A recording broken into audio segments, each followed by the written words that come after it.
Mira, esto que decía, y no, me permiten, no vamos a este tema, que es el tema de los datos de la educación ayer. Ayer el ministro de Educación encabezó una rueda de prensa en la cual presentó la evaluación diagnóstica nacional del 2022. Con esto el Ministerio de Educación buscaba evaluar el estado actual de la educación y qué pasó en el tiempo del COVID y posterior, cuál ha sido lo que ha sucedido, tanto lo que sucedió en ese año que estuvo condicionada la docencia por el COVID y cuál es el resultado también posterior a esto. No voy a entrar todavía en las consideraciones del ministro, voy a dar los datos.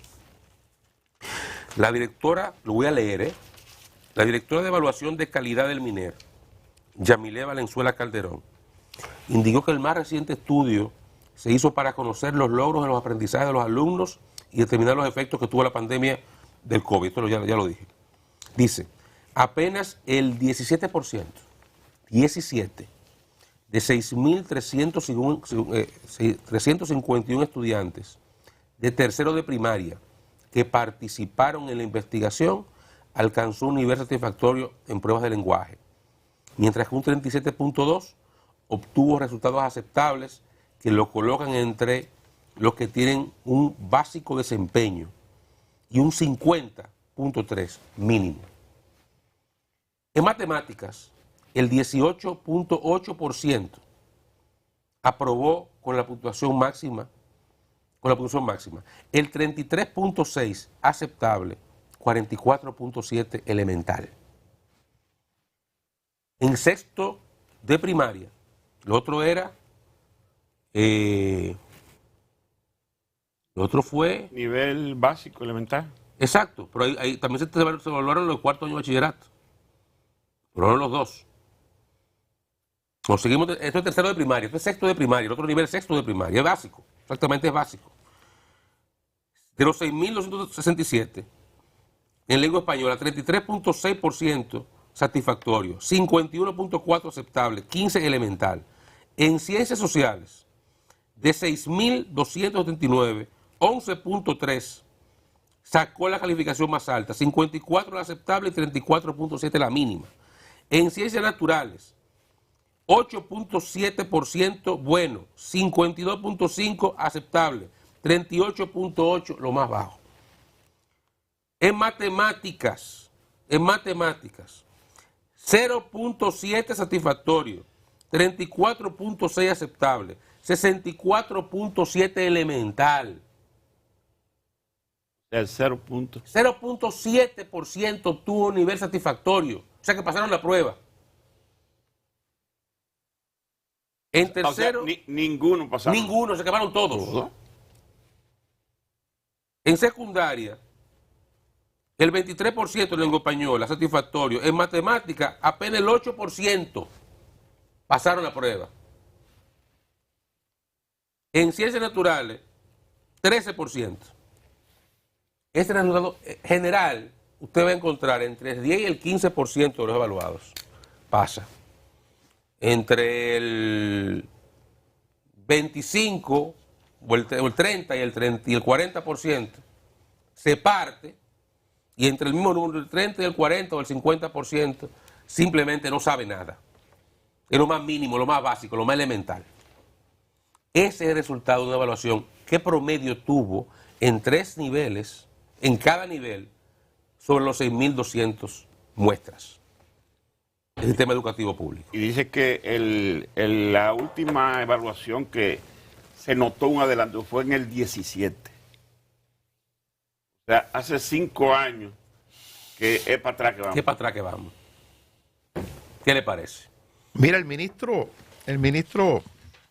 Hernández, Ángel Hernández, dice cuando presenta ese resultado, que es un estudio que el ministerio denomina Evaluación Diagnóstica Nacional del año 2022, dice el ministro en una de las consideraciones cuando comparte con el país en ese encuentro los resultados, dice, hay un estancamiento en todo. Dice él que en áreas como el español, matemáticas, ciencias sociales y letras, los niños no aprenden ni siquiera lo básico, ni siquiera lo básico. Mire, este estudio mide hasta el año, o lo que ocurrió en el año 2022.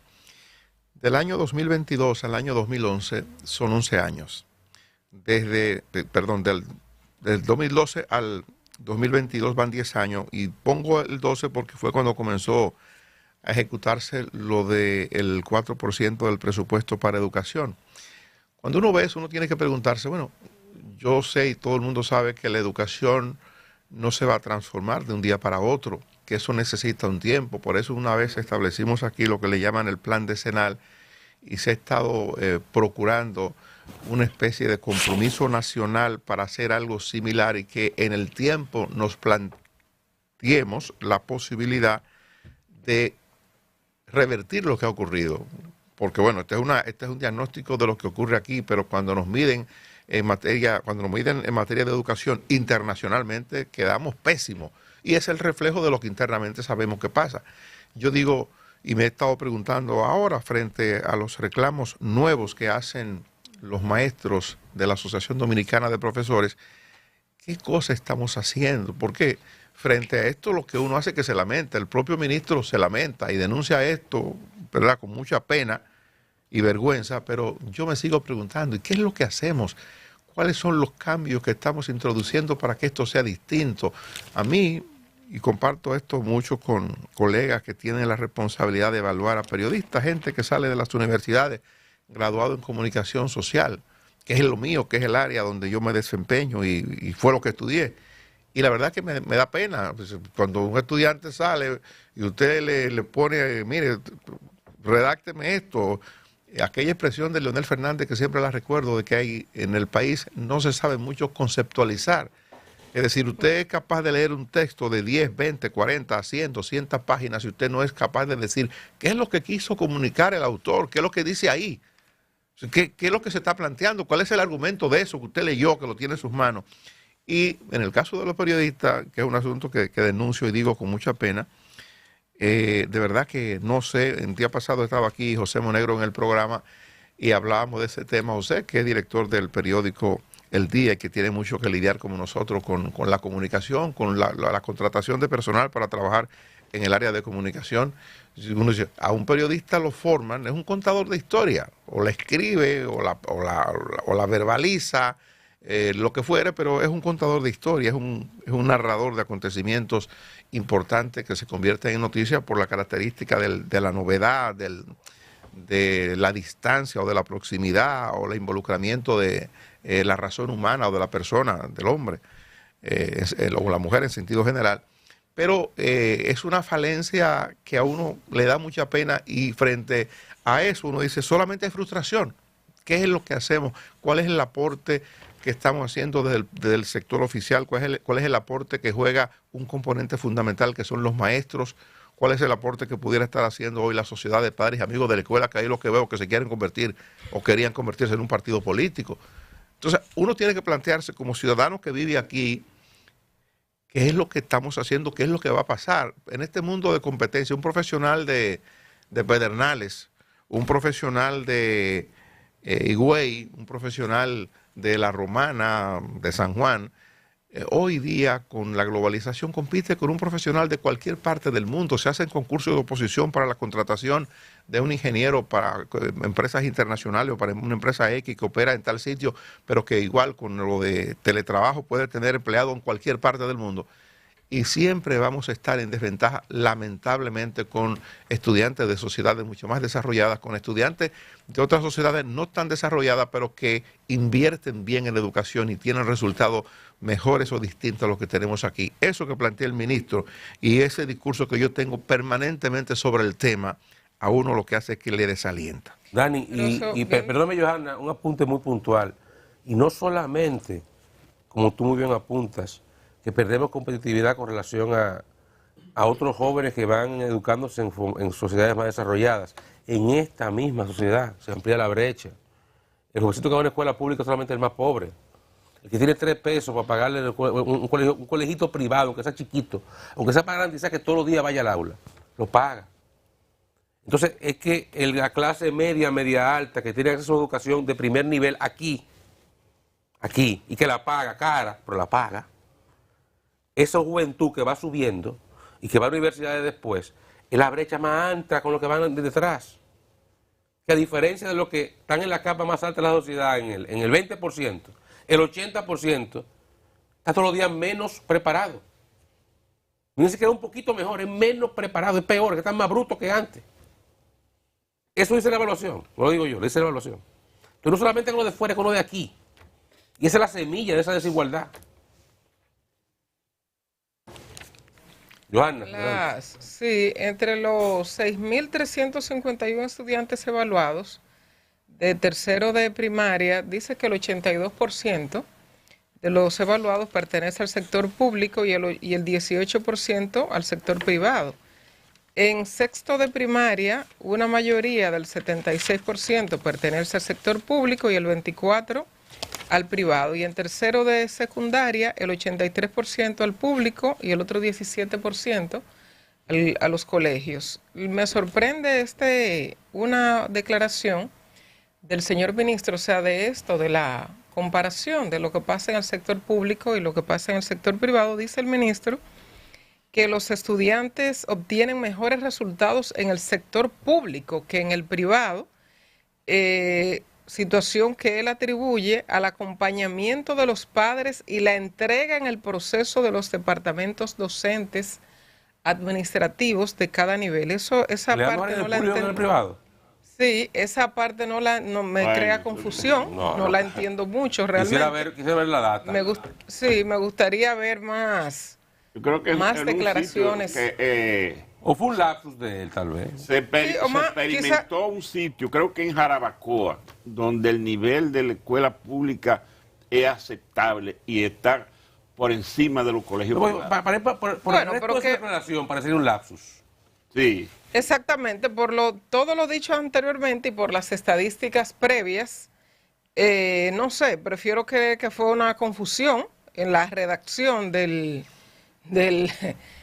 periódico, el Mensajero, pero que, no sé, o sea, luego de todo lo anteriormente dicho, que diga que en el sector público hay mejor desempeño por el acompañamiento de los padres por eso que el sector privado. O sea, yo estaba el fin de semana en San Juan, conversaba con dos maestras y le preguntaba, a propósito de la decisión de la ADP, de la manifestación, y conversaba con ellas de la interioridad en las escuelas o a la escuela a la que ella pertenece en el sur del país.